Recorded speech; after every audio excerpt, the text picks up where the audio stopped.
welcome to another episode of New Gameplay. Today I'm your host, Jeff Cork, joined today by Andrew Reiner. See you later! Bye! Thanks for joining us. Good episode. Yeah. And Alex Stadnik. Hello, friends. How are you? Oh, doing great. What are we looking at here, Andrew Reiner? Squadron 73. This is Star Wars Squadrons. Ooh. A new, I guess, space combat only game from developer Motive Studios and Electronic Arts. Okay. Ooh. That means no lightsabers. You're always in your cockpit, as you see here. Yeah. And what's interesting is most games like this, be it Ace Combat, Wing Commander, whatever, you can go to third person, right? Mhm. Yeah. That's not the case here. It's a first person only experience for Ooh. two reasons. One, you can also play it in VR. Mm-hmm. Oh, wow. Two, your entire HUD outside of that little meter at the top, the morale meter at the top, is in your ship. So you actually need to use the cockpit to monitor all of your systems, be it torpedoes, your shields. You even have that kind of junky targeting computer that they had in the movies Mhm. Yeah. from the 70s that doesn't look like it's going to offer much functionality. Yeah. Wait, so that meter at the top, you said that's the morale meter? Correct. So that is we're in a mode called fleet battles here. And oh, here it is. It was just describing morale. Yeah. So you're pushing the front. So you see that line in the middle. Mhm. Yeah. The goal of this is to take out that flagship back there. You saw the Star Destroyer. Yeah. So you need to move the front. You need to get past their capital ships. You could just go for that Star Destroyer if you want to, but it's going to be really hard with those capital ships there. They're going to mow you down. It is a 5v5 game. So this is a multiplayer battle. You can also play against AI bots if you would like. There's also a story mode where they're telling a new canonical story that starts in A New Hope, right after the destruction of Alderaan. You remember the Death Star blew that thing to bits? Yep. And that's the prologue. So you're going to play two missions. And when I say two missions, you're going to see it from both sides, both from the Rebellion and then also the Empire. A little empathy here. It's good. Now, Sorry, go ahead. you're not going to see action figures of your pilots anytime soon on store shelves because you actually create them, both on the Empire side and the Republic side. So you get to customize everything, their gender, their species, their voice. You know, they don't talk a lot, but they will react to certain things like I have a torpedo or a missile on me or whatever. For sure. You get to pick that voice. The cockpit itself here is very clean. This is the default state. But you will be able to customize this as the game goes on. You can add like an Ewok bobblehead, a Funko Pop, so be it, whatever you want to call it. Different charms and stuff like that are dangling from the side of the windows. Different colors. You can even customize the outside of your ship, even though you won't be able to see it unless it's in the hangar. Okay.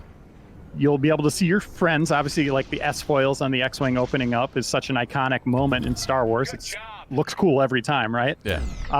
But you won't be able to see your ships do that. You'll know it happens, but you can see your friends. You can also view battles like from third person if you're not playing. Right. So you can watch it that way. But yeah, an interesting choice to just kind of lock it in as first person. I'm just trying to wrap my mind around the fact that you spend time creating custom character, but at best you're going to see the glove getting tightened at the opening. Yeah. But you pick those gloves, I suppose. Oh yeah, those are It's not nothing. your gloves. Oh, yeah. Nobody else's. Yeah. You will this is see them in canonical? cutscenes. You will see your characters in cutscenes for the Okay. story. Cool. But then after the battle, by the way, from the New Hope, you're going to go to 3 years later, after the Return of the Jedi's Battle of Endor. Okay. And you will be reunited with these characters. They've obviously aged a little, have maybe moved up in the ranks in the Republic, and you'll learn kind of how their relationships have evolved as well. Okay. So we're seeing right now that they were winning. I'm weaving. You were, bobbing and weaving. You guys were winning, but then now you're getting destroyed. Like, what happened here? What changed? Was the Empire killing like enough of your ships to progress? Yes. Or okay. Yep. Yeah. So, they're going to try to push the front back here, try to take down this ship. For sure. So yeah, and then you can change your ship. So this is interesting as well, Jeff. You'll like this. I don't know, Alex, if you play Overwatch. I do. But each ship is kind of like a hero in Overwatch. So before a battle even begins, you're going to want to talk about your composition, right? Like, Okay. You have like your kind of fighter classes. You have your support ships in the A wing. You know, the Y wing is kind of your tank, so to speak, right? Like you're, they're not gonna. You want to protect them. It's kind of the other way, a reverse tank a little bit. But you want those ships coming in to bomb, you know, these capital ships and the flagship at the back there. So you can see how big the map is here. You can go down into the atmosphere. I don't know if you could do it on this map in particular, but there are some maps, there's 6 in total, where you can go down into the atmosphere. Yeah. But you cannot get to terrestrial ground. Like, you cannot hit the ground in any capacity. For sure. Yeah. You can hit asteroids, you can hit other ships or debris and crash that way, but you never have to worry about, like in the Ace Combat games, doing a loop into the ground. Yeah. Is there anything that seems to approach level design, or is it just placement of ships and you're just essentially, I mean, you're in space and you're not going onto a planet's surface, as you just said, so it's basically just the backdrop and wherever like the capital ships are located? Yeah, there are other ones. You're in the rings of a planet, or in the ring of a planet. There's asteroids. You know, there's things that set areas where they have battles unfolding. Okay, good. That'll feel more distinct. Yeah. By the way, both fronts are moving closer together as the map goes on. These Star Destroyers are not static. Yeah, that was so a they are melee moving attack. in. We just saw there too. It looked like. Yeah, I'm happy to see that there's AI ships, because they had announced it was 5v5, but I was worried that could feel a little bit barren. But it looks like the AI, it looks like there's a lot going on at any given moment. Yeah, kind of the goal is that space battle in Return of the Jedi, right? By the way, it came out of nowhere. Yeah. This is not me playing. You can see some battle damage on the window there. You're going to have to go to the gas station, get that fixed. Yeah. Like that he just reacted like it appeared out of nowhere. Yeah. Oh, man. Target fixation. Oh, man. Oh, jeez. Excuse me. Oh, sweet Lord. Oh. Is there an eject? Yeah. No. Yeah. Can you play as Porkins? That's all I'm wondering about. So this is someone from Motive Studios playing. Okay. We'll throw them under the bus. Perfect. Or Electronic Arts, I'm not sure. Yeah. Hey, maybe it's Andy Mack. Yeah, I was going to say, it's probably just Andy. Yeah. Okay. Cool. Well, what else would you want to show off? Well, one thing to point out is there are no microtransactions in this game. Nice. You can play it cross-play across PS4, Xbox One, and PC. You can also cross-play with VR on PlayStation VR and PC. So no matter what system you're on, you could play with each other. No DLC as well. Everything that's on the disc or in the download that you get on day one is all the content. Yeah. Cool. Fantastic. Let's show some dogfighting. Yeah. Okay. All right. Where are we? Some kind of TIE fighter? Yeah, what's going on here? Yeah, you could tell the limited view. The Empire doesn't really care about its employees. Yeah. It's very rude. Your murky motivations, I can feel that. Don't have shields, right? That's the big gimmick with TIE fighters. Yeah, I think they have limited in this. Okay. Yeah. You want to keep it a little even, but a little faster than the X-Wing, but it is the fighter class for the Empire side. There's the U-Wing from Rogue One on the Republic side. Okay. There's also, let's see, the Y-Wing, the A-Wing. Am I missing another one? I think that's it. And then on the Empire side, obviously you got a TIE fighter. You have the TIE Reaper, which is kind of an interesting one. TIE Interceptor, and then a TIE Bomber. Cool.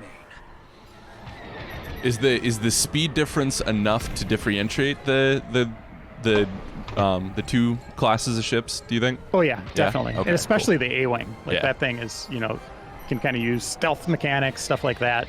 For sure. Really kind of pick away, almost like a sniper. Cool. That's awesome. So what's the game mode we're looking at right now? This is just dogfight mode. Okay.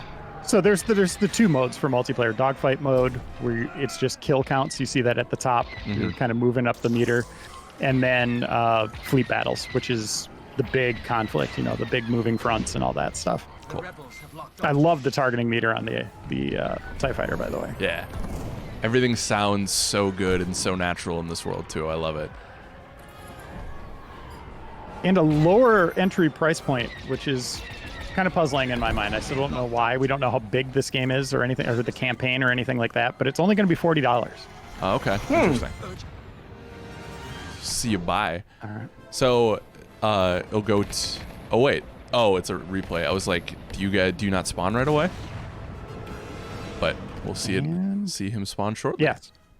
So there you go. Kills, deaths, assists. We all know that song and dance. Yep. Very nice. So There's in those the gloves you were talking about, Jeff. yeah, in the top left corner, the swinging like dragon tooth. I'm assuming, is that going to be part of like the customizable? Is that an example of the customization that you can get? Okay. Yep. Cool. Yeah, I don't know what that is. Is that Bosk's, one of his molars or something? I don't know. Yeah, I don't know. Yeah. Or is it a finger? Ugh. Ugh. Yeah. So Reiner, are there any pilots that have customized their vehicles, their aircraft in the Star Wars that you could think of, like in one of the movies? Or are they all fairly standard? Poe, he had a different color scheme. Uh-huh. I guess inside the cockpit, not really. One thing I asked him is, can you customize your droid? Can you pick different droids? And they said no. Oh. That's one thing you can't, so you always have the set droid. I asked if you could say, your character can say, now this is pod racing. And he said, the director of the game said, you really want to waste my time and your time with this question? And I was like, yes, please. And no, it's not in the game. But then I told him, if you want to have one piece of DLC, I'll pay $10 for that. There you go. Wow. Just that line alone. Yeah, I can't believe that guy was big time in you. Yeah. Sheesh.